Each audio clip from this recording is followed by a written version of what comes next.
అందరికీ నమస్తే. ఆంధ్రప్రభకు స్వాగతం. నేను మీ సంతోషి. ప్రస్తుతం మనతో పాటు సీనియర్ జర్నలిస్ట్ కిరణ్ గారు ఉన్నారు. నమస్తే సార్.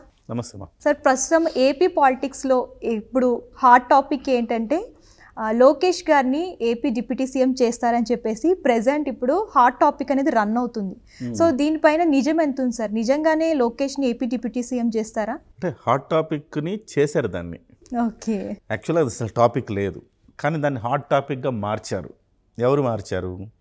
ఏబిఎన్ రాధాకృష్ణ గారు మార్చారు. ఏబిఎన్ రాధాకృష్ణ గారు గత 2 కొత్త పలుకులు ఆయన రాసిన కొత్త పలుకుల్లో ఆయన ఒక దాంట్లోనేమో లోకేష్కి సంబంధించిన అంశాలు ప్రస్తావించారు.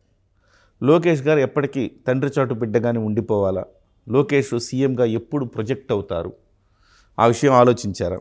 మీకు వయసు మీద పడుతోంది, మరి తెలుగుదేశం పార్టీకి నడిపించే నాయకుడు ఎవరు? ఈ అంశాన్ని తేనె తొట్టిని కదిపినట్టు కదిపాడు ఆయన.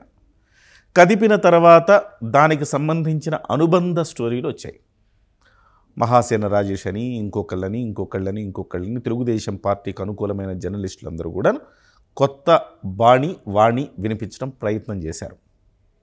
సో ఇప్పుడు ఏంటంటే ఒక చర్చకు వదిలారు రాష్ట్రంలో. వ్యూహాత్మకమైన ఎత్తుగడ అని నేనంట. ఇది వాస్తవానికి ఇది ఇప్పుడు చర్చించాల్సిన అంశమే కాదు. ప్రభుత్వం బ్రహ్మాండంగా ముందుకెళ్తోంది. ఒకవైపు ఎక్కడైతే ల్యాబ్స్ ఉన్నాయో వాటన్నిటిని కూడా కవరప్ చేసుకుని వెళుతూ ఉన్నారు. ఆర్థికంగా కొంత లోటు కనపడుతున్నప్పటికీ చంద్రబాబు నాయుడు గారు ముఖ్యమంత్రి హోదాలో తన అనుభవాన్నంతా ఉపయోగించి రాష్ట్రాన్ని ఆర్థికంగా గాడిలో పెట్టే ప్రయత్నం చేస్తున్నారు. ఒక్కొక్క ఇచ్చిన హామీలు ఒక్కొక్కటిగా నెరవేర్చుకుంటూ ముందుకెళ్తున్నారు. కేంద్రం కూడా కాదనకుండా సహాయం చేస్తోంది. రాష్ట్ర ప్రభుత్వం ప్రతిదీ ఆగిపోయింది. అమరావతి అనండి, పోలవరం అనండి, ఇవన్నీ కూడా మంచిగా ట్రాక్లో పెడతా పోతూ ఉన్నారు. ఈ సందర్భంలో రాజకీయ వివాదానికి తావివ్వకూడదు. తావిచ్చే ప్రకటనలు ఆంధ్రజ్యోతి రాధాకృష్ణ గారు చేశారు. దాన్ని మిగతా వాళ్ళంతా కూడా అల్లుకుపోయారు. ఇది వ్యూహాత్మకంగా జరుగుతుందని నేను అంటున్నా. వ్యూహాత్మకం అంటే ఏంటి? లోకేష్ గారిని మనం ప్రొజెక్ట్ చేయకపోతే పవన్ కళ్యాణ్ గారు ముందుకెళ్ళిపోతున్నారు అంటే ఒక వర్గం దీన్ని ప్రొజెక్ట్ చేస్తోందని నాకు అనిపిస్తోంది. పవన్ కళ్యాణ్ గారు గత కొన్ని రోజులుగా చూస్తుంటే స్వపక్షంలోనే విపక్ష పాత్ర కూడా పోషిస్తున్నారు. 0 వైఎస్ఆర్సీపీ 0 అయిపోయింది. మీరు రక్షకుడు. ఇవాళ ఈ కూటమి కొన్ని తప్పిదాలు, ప్రతి ప్రభుత్వంలో తప్పిదాలు జరుగుతూ ఉంటాయమ్మా. ఈ తప్పిదాలని క్యాష్ చేసుకోవడానికి ప్రతిపక్షం ప్రయత్నం చేస్తూ ఉంటుంది. ఈ ప్రతిపక్షానికి ఆ అవకాశం కూడా లేకుండా పవన్ కళ్యాణే దాన్ని తూర్పారబట్టి మళ్ళీ ట్రాక్లోకి తెస్తున్నాడు గవర్నమెంట్ని.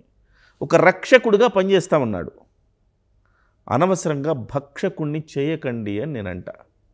భక్షకుణ్ణి చేయకండి అంటే నా ఉద్దేశం, ఆయనకి ఇవాళ మండే పనులు చేశారనుకోండి, స్వపక్షం వదిలేసి విపక్షంలో కూర్చుంటాడు. ఆయనకేం పదవులు అవసరం లేదు. స్వపక్షం వదిలి విపక్షంలో కూర్చుంటాడు. అప్పుడేమైంది? దబిడిదిబిడే. అనవసరంగా చుక్కలు కనపడతాయి తెలుగుదేశం పార్టీకి. సో అలాంటి పరిస్థితికి అనవసరంగా తీసుకురాకూడదు అంటున్నా నేను. ఇది కేవలం ఇక్కడ వరకే, కేవలం రాధాకృష్ణ గారి అత్యుత్సాహం అనండి, లేదా ఇంకొకళ్ళ మిగతా వాళ్ళ వంది మాగదులకు సంబంధించిన అత్యుత్సాహం అన్నంత వరకు అయితే బాగానే ఉంటుంది. కానీ ఇది వ్యూహాత్మకమైన ఎత్తుగడైతే మాత్రం అనవసరంగా కూటమిలో విభేదాలకు తావిచ్చినట్టే. ఈ సందర్భంలో అనవసరంగా ఉప ముఖ్యమంత్రిని ఇవని గెలుక్కొని దాన్ని ఇబ్బంది పెట్టుకోవటమే.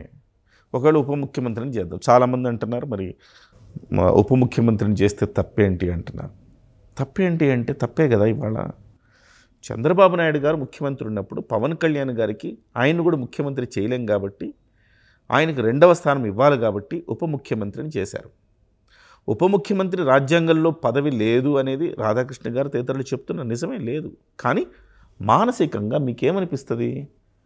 చంద్రబాబు నాయుడు గారు తర్వాత 2nd ప్లేస్ పవన్ కళ్యాణ్ గారు. ఒక మామూలు మంత్రి ఉంటే ఆ 2nd ప్లేస్ అయింది అని అనుకోరుగా. 2nd ప్లేస్ అయింది అనేది ఒక నైతికతకు సంబంధించిన అంశం. అది మోరల్గా ఓకే, ఆయన ఇంత కష్టపడ్డాడు కాబట్టి కూటమిని అధికారంలో తేవటానికి ఆయన శతదా ప్రయత్నం చేశాడు. ఇవాళ గట్టిగా పోరాడు. జగన్మోహన్ రెడ్డి సై అంటే ఈయన రై అన్నాడు. ఇవాళ నిన్ను అధపాతాళానికి తొక్కుతా జగన్ అన్నాడు. అధపాతాళానికి తొక్కి చూపించాడు. 11 ఉభయ గోదావరి జిల్లాల్లో ఒక్క సీటు కూడా రానియను జగన్ అన్నాడు. ఒక్క సీటు కూడా ఉభయ గోదావరి జిల్లాల్లో రాలేదు. చెప్పింది చెప్పినట్టు చేసి చూపించాడు. తెలుగుదేశం పార్టీకి బీజేపీకి విభేదాలు ఉన్నాయి. తెలుగుదేశం పార్టీ రెడీగానే ఉన్నప్పటికీ పొత్తుకి బీజేపీ ససేమిరా అంటోంది. ఆ సమయంలో బీజేపీని ఒప్పించి తెలుగుదేశాన్ని దగ్గరికి తీసుకొచ్చి తెలుగుదేశంతో పొత్తు కలిపి సీట్ల విషయంలో తానే త్యాగం చేసి ఎక్కడ తగ్గాలో ఎక్కడ నెగ్గాలో తెలిసిన వ్యక్తిగా బిహేవ్ చేశారు. ఇంత కృషి చేశారు. జైల్లో ఉంటే చంద్రబాబు నాయుడు గారు పార్టీ ఏమైపోద్దన్న కంగారులో ఉంటే వెళ్ళి ఊపిరిలూదారు. అలాంటప్పుడు ఆ నాయకుడికి మీరిచ్చే గౌరవం ఏంటి? ఉప ముఖ్యమంత్రి చేశారు.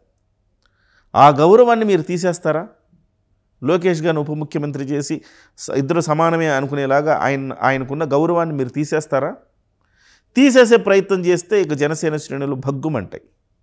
అంటే ఆయనకు ఉప ముఖ్యమంత్రి తీసేస్తారని కాదు, ఈయనకు ఉప ముఖ్యమంత్రి కూడా ఇస్తే ఇద్దరిని సమానంగా చూసిన వేళ ఆయన సెకండ్ పొజిషన్లో ఇద్దరు ఉన్నారు. మా లాస్ట్ గవర్నమెంట్లో మీరు చూశారు, సెకండ్ పొజిషన్లో 5 ఉన్నారు డిప్యూటీ సీఎంలు. ఎవడి పేరైనా ఎవరికైనా గుర్తుందా? ఒక జర్నలిస్ట్ని, సీనియర్ జర్నలిస్ట్ని 25 ఏళ్ళ నుంచి రంగంలో ఉన్న నాకే ఎవరు ఉప ముఖ్యమంత్రి అని గుర్తులేదు. అంటే ఇప్పుడు ప్రెసెంట్ ఏంటంటే డిప్యూటీ సీఎం అంటే పవన్ కళ్యాణ్ అంటే డిప్యూటీ సీఎం. ఆయన వల్లే ఆ పదవికి అంత పేరు వచ్చిందని చెప్పేసి డిప్యూటీ సీఎం అంటే ఇంత గొప్పగా ఉంటుందా అని నిరూపించాడు ఆయన. సో అలాంటప్పుడు మీరు ఉప ముఖ్యమంత్రి పదవిని లోకేష్ కట్టబెట్టాలని ఈ చిల్లర రాజకీయాలు, చిల్లర కుహన వ్యూహాలు ఇవన్నీ పన్నితే కూటమిని మీరే భగ్నం చేసుకున్నట్టు అవుతుంది. కాబట్టి చంద్రబాబు నాయుడు గారు అంటే నాకు తెలిసి చంద్రబాబు నాయుడు గారు లోకేష్ గారికి హై రెస్పెక్ట్స్ ఉన్నాయి పవన్ కళ్యాణ్ గారి మీద. ఆ రెస్పెక్ట్ ఎట్టి పరిస్థితుల్లో కూడా పోయే అవకాశం లేదు. మీకు దానికి ఉదాహరణే లోకేష్ గారు పవన్ కళ్యాణ్ గారికి స్టేజ్ మీద బహిరంగ సభలో పాద నమస్కారం చేశాడు. అలాంటి ఒక లోపల అంత ప్రేమ ఉన్నది వాళ్ళిద్దరికీ. పవన్ కళ్యాణ్ అంటే ఏ సమయంలో వాళ్ళకి ఆయన సహాయం చేశాడనే సంగతి గుర్తుంది వాళ్ళకి. వాళ్ళు దీనికి వీళ్ళు ఎలాంటి వాళ్ళైనా ఎన్ని మాట్లాడినా వాళ్ళు దీన్ని కేర్ చేయరని నేను అనుకుంటున్నాను. ఒకవేళ కేర్ చేసి వాళ్ళే ఈ పని చేయిస్తున్నారు అని బయట కొంతమంది అనుకుంటున్నట్టుగా గనక జరిగితే ఖచ్చితంగా వాళ్ళకి సమాజంలో వాళ్ళ విలువ పూర్తిగా పతనమవుతుంది.